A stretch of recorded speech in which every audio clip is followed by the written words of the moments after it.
मैं नेहा हूं, 22 साल की। एक छोटे से गांव की सादा सी लड़की हूं। गोरा रंग, लंबी चोटी और थोड़ी सी शर्मीली निगाहें। लोग कहते हैं कि मेरी आंखों में एक ऐसी चमक है जो बात करते वक्त दिल को छू जाती है। आज मैं आपको अपनी जिंदगी की एक ऐसी कहानी सुनाने जा रही हूं जो मेरे दिल के अंदर से निकली है। ये कहानी है मेरे जीजो वकरम और मेरी बड़ी बहन मीना की शादी को 2 साल हो चुके थे। वकरम जीजो गांव के बाहर एक छोटे से शहर में काम करते थे। उनका घर पुराना था, लकड़ी के खंभों वाला, जिसमें पुरानी यादें बसी हुई थीं। मैं वहां जाने का बहाना ढूंढ रही थी क्योंकि घर में कुछ परेशानियां चल रही थीं। पापा की तबीयत और मेरी पढ़ाई का दबाव। एक दिन दीदी का फोन आया, नेहा आजा, यहां कुछ दिन रह, घर संभालने में मदद कर दे। वकरम भी अकेला महसूस करता है जब मैं मसरूफ होती हूं। मैं मान गई। दिल में थोड़ी सी खुशी भी थी क्योंकि जीजो हमेशा से ही मुझे बहुत अच्छे लगते थे। सीधे सादे बोलने में, नर्म और उनकी मुस्कुराहट में एक अलग ही सुकून था। जब मैं पहुंची तो शाम का वक्त था। जीजो स्टेशन पर लेने आए थे। गाड़ी में बैठते ही उन्होंने हंसकर कहा, अरे साली जी, इतनी खूबसूरत हो गई हो कि लगता है गांव की हवा ने तुम्हें और निखार दिया है। मैं शर्मा गई और बोली, जीजो आप भी तो वैसे ही हैं। हर बार मुझे देखकर ऐसे बोलते हो जैसे मैं कोई नई चीज हूं। उनकी आंखों में एक चमक आई, मगर वो सिर्फ हंस दिए। घर पहुंचकर दीदी ने गले लगाया। रात को खाना खाते वक्त बातें चल रही थी। मैं उनके पास बैठी थी। वकरम जीजो ने कहा, नेहा, यहां रहकर तुम्हें कोई तकलीफ तो नहीं होगी? मैं रात को देर से आता हूं काम से। मैं उनकी तरफ देखी और बोली, जीजो, आपके घर में तकलीफ कैसी? आप तो हमेशा ऐसे ख्याल रखते हो जैसे मैं आपकी अपनी हूं। दीदी हंसी पर जीजो का चेहरा थोड़ा लाल हो गया था। इस रात में उनके बारे में सोचती रही। उनकी आवाज, उनका हाथ जब उन्होंने मेरा बैग उठाया था, वो स्पर्श। अगला दिन सुबह से ही घर के पुराने हिस्से में काम शुरू हो गया। घर के पीछे एक पुराना कमरा था जिसमें पुरानी किताबें और कुछ पुराना सामान रखा था। जीजू ने कहा कि उसे साफ करना है क्योंकि नए कारोबार के आइडिया के लिए जगह चाहिए थी। मैं उनके साथ लगी। कमरे में धूल थी, मगर हम दोनों मिलकर साफ कर रहे थे। एक पुराना एल्बम मिला जिसमें दीदी और जीजू की शादी की फोटो थी।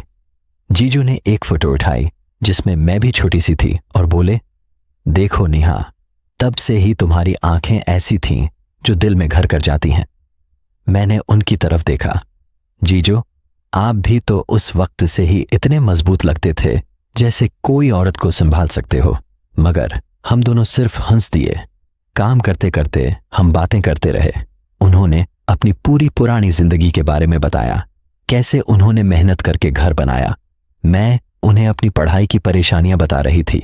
शाम तक कमरा साफ हो गया। थक कर हम बैठ गए। जीजा ने पानी का गिलास दिया और हाथ छू गया। इस टच में गर्माहट थी, मगर मैंने कुछ नहीं कहा। दिल में एक अजीब सी हचकी सी उठी। उसके बाद दिन बीतते जा रहे थे। एक शाम जीजो ऑफिस से जल्दी आ गए। दीदी मंदिर गई हुई थी।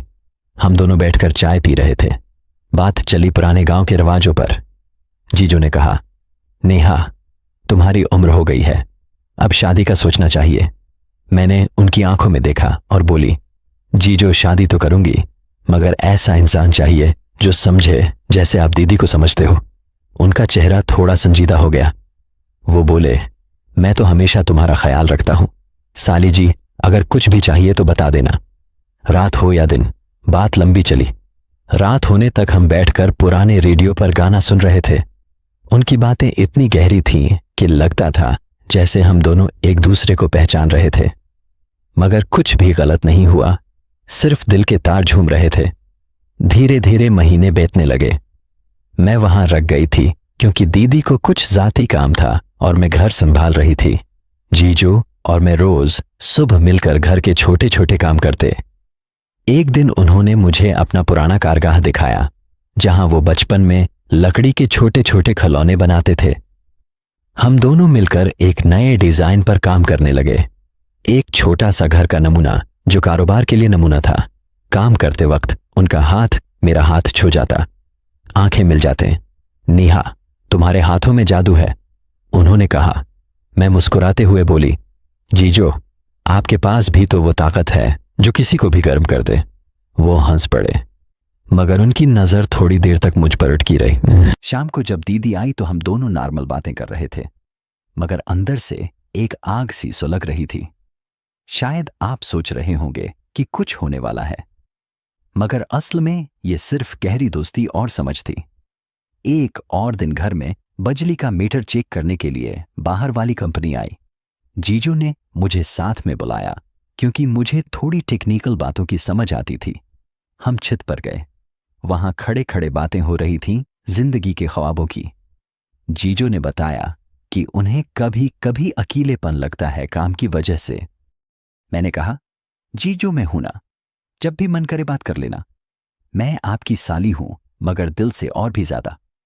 उन्होंने मेरा कुंधा पकड़कर कहा, तुम्हारी ये बातें मुझे बहुत सुकून देती हैं नेहा, जैसे कोई नर्म बारिश हो जो अंदर तक गीला कर दे। ये अलग जज्बात अलग बात थी, मगर हमने मौजू बदल दिया।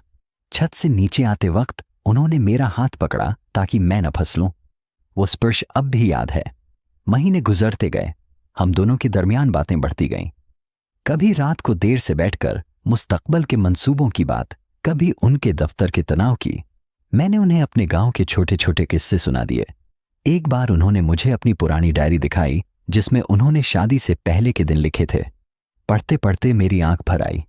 जीजो ने पूछा, क्या हुआ? मैं बोली, आप इतने अच्छे हो जीजो, दीदी बहुत खुश है। उन्होंने मेरा माथा छुआ और कहा, तुम भी किसी को इतना खुश करोगी? इस रात में सोचती रही, क्या ये कशिश है? मगर मैंने अपने आप को रोक लिया। कुछ भी नहीं हुआ, सिर्फ दिल की गहराई बढ़ रही थी। फिर एक दिन ऐसा आया जब खानदान के सब लोग आ गए थे। एक छोटे से पौजा के लिए घर में भीड़ थी। जीजो और मैं किचन में मदद कर रहे थे। भीड़ में हम दोनों एक दूसरे से टकरा गए। उनका सीना मेरा सीना सा लगा। कुछ सेकेंड्स के लिए नजर मिली, शर्माए, मगर फौरन अलग हो गए। लोगों के दरमियान बातें चल रही थीं शादियों की। मैंने जीजो से धीरे से कहा, जीजो, कभी कभी लगता है जिंदगी में कुछ और भी है जो हम मिस कर रहे हैं। उन्होंने जवाब दिया, हाँ नेहा, मगर रिश्ते निभाना भी एक फन है। तुम्हें देखकर लगता है तुम उसे बहुत अच्छी तरह जानती हो। रात को सब सो गए तो हम दोनों बैठकर बातें कर रहे थे बाहर के आंगन में। तारे देखते हुए उनकी आवाज में एक ऐसी नरमी थी जो दिल को छू जाती। वक्त बीतता गया। मैं वहां कुछ महीने रह चुकी थी। दीदी ने महसूस किया कि हम दोनों बहुत करीब हो गए हैं, मगर वो खुश थी क्योंकि घर में सुकून था। एक दिन जीजू ने मुझे बुलाया और कहा, नेहा, तुम्हारी पढ़ाई का क्या मंसूबा है? मैंने बताया कि मैं शहर में कोर्स करना चाहती हूं। जीजू ने मदद की। उन्होंने अपने राबितों से बात की, दाखिले के लिए मदद की। उनका ये तावन इतना सच्चा था कि मेरी आंखों में आंसू आ गए। जीजो, आप मेरे लिए इतना कर रहे हो। उन्होंने कहा, तुम मेरी साली हो मगर दिल से बहन हो। तुम्हारी खुशी में ही मेरा सुकून है।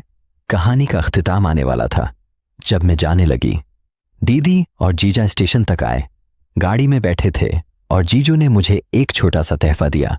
वो लकड़ी का छोटा घर जो हमने साथ मिलकर बनाया था।